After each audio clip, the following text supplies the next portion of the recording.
ആർക്കു വേണ്ടിട്ട് ഇവിടെ നിന്ന് കളിക്കുവാ? ദാണ്ടിരുന്ന് ഉറങ്ങുന്നു. ദാദാജി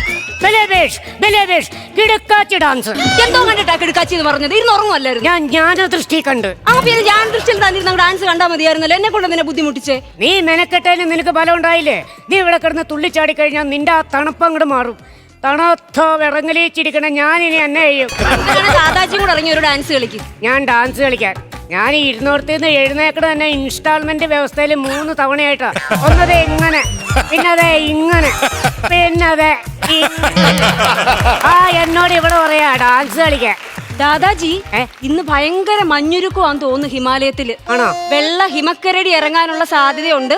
ദാദാജി ഒന്ന് സൂക്ഷിച്ചോണം. കഴിഞ്ഞ പ്രാവശ്യത്തെ അനുഭവം ഓർമ്മയുണ്ടല്ലോ? എന്റെ അമ്മേ, കഴിഞ്ഞ ദിവസം മഞ്ഞുരുകിയിട്ട് ഞാൻ ഈ മുറ്റത്ത് കിടന്ന് ഉറങ്ങുക.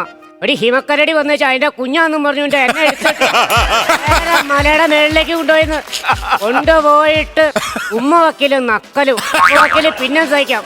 ഈ കഴുത്തിന്റെ ഈ ഭാഗത്തൊക്കെ നക്കാൻ നേരത്ത് ഇക്കിളി വരുമെന്ന് ചിരിക്കാനും പാടില്ല. ഈ കാലം കൊല്ലും. ഇതൊക്കെ പോട്ടെ, അവസാനം പാലൂട്ടാൻ നിർബന്ധിക്കും. ഞാൻ പിന്നെ ഒരു പ്രകാരത്തിൽ അവിടെ നിന്ന് ഇങ്ങോട്ട് രക്ഷപ്പെട്ട് പോകുന്നത്. അതെ, ഇവിടെ ആരും ഇല്ലേ? അയ്യോ, ആരോ വിളിക്കുന്നു. ദാദാജി ആരാ? കേറി വാ.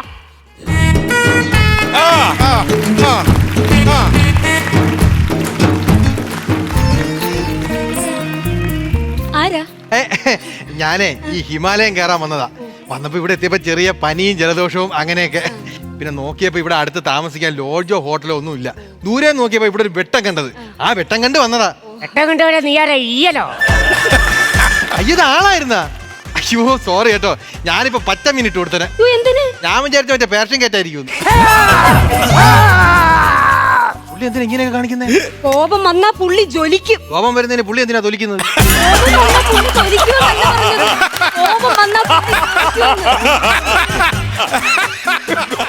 എങ്ങനെയെങ്കിലും താമസിപ്പിക്കണം, അതുകൊണ്ടേ. അയ്യോ ഇല്ല, ഇവിടെ അതിനുള്ള സൗകര്യം ഇല്ല. ദാദാജിയാണ് ഈ വീട്ടിലെ എല്ലാ തീരുമാനങ്ങളും എടുക്കുന്നത്. ദാദാജിയാ? ദാദാജി രാവണിപ്പറമ്പിൽ ദാമോദരൻ.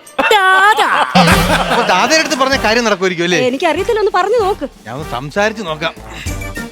ദാദാ, ഞാനേ കുറെ ദൂരേന്ന് വരിക. അതിനെ ഇവിടെ ഒരു വെട്ടം കണ്ടോണ്ട് കേറിയതാ. ഇന്നൊരു രാത്രി, ഇന്നൊരൊറ്റ ദിവസത്തേക്ക് ഞാൻ ഇവിടെ കിടന്നോട്ടെ.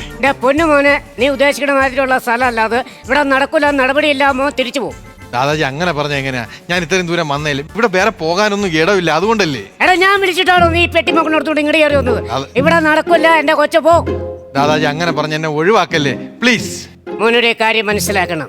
ഞാനും എൻ്റെ കൊച്ചുമോളും താമസിക്കുന്ന ഒരു കൊച്ചു കുടുംബം. ഈ കുടുംബത്തിലേക്ക് ക്ഷണിക്കപ്പെടാതെ ഒരു അതിഥി എത്തി.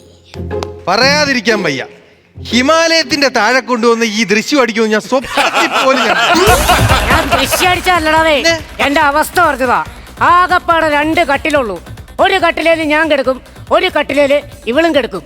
ഇതിന്റെ ഇടയ്ക്ക് എവിടെ ഞാൻ കോട്ടയ്ക്കൊരു പാഴ് പരിഹസിക്കരുത്. കാര്യം പറഞ്ഞോട്ടെ, എനിക്ക് വേറെ സ്ഥലമില്ല, അതുകൊണ്ടല്ലേ ഞാൻ ഈ കിടന്ന് ചോദിക്കുന്നത്.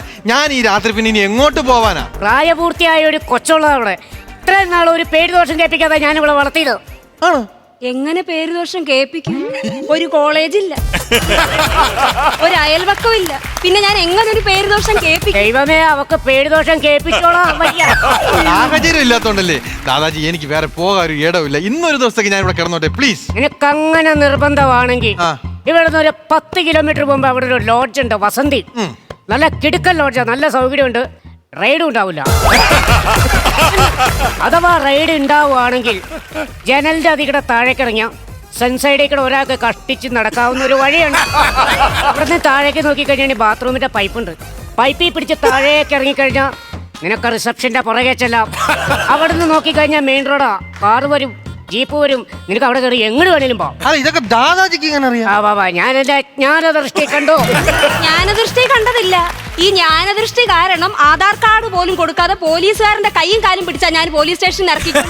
അതിന് 2 പ്രാവശ്യം. അതെ, ദാദാജി സമ്മതിക്കുമെന്ന് തോന്നുന്നില്ല. കൊച്ചു വിചാരിച്ചാൽ നടക്കും. ഞാൻ ഇന്നൊരു രാത്രി ഇവിടെ കിടന്നോട്ടെ. അയ്യോ പറ്റത്തില്ല. ദാദാജി ഇല്ലെന്ന് പറഞ്ഞാ പിന്നെ ഇല്ല. ദാദാജി അമേരിക്ക ഇല്ലെന്ന് പറഞ്ഞാ പിന്നെ ഇല്ലേ? പിന്നെ അതുപോലെ ഇല്ല, ഈ കാര്യം നടക്കത്തില്ല. ഇല്ല, നിങ്ങൾ വേണമെങ്കിൽ ഒന്ന് സംസാരിച്ച് നോക്കൂ, പക്ഷെ നടക്കുമെന്ന് തോന്നുന്നില്ല. സംസാരിച്ച് നോക്കല്ലേ? നോക്ക്. വേറെ കാര്യമുണ്ട്.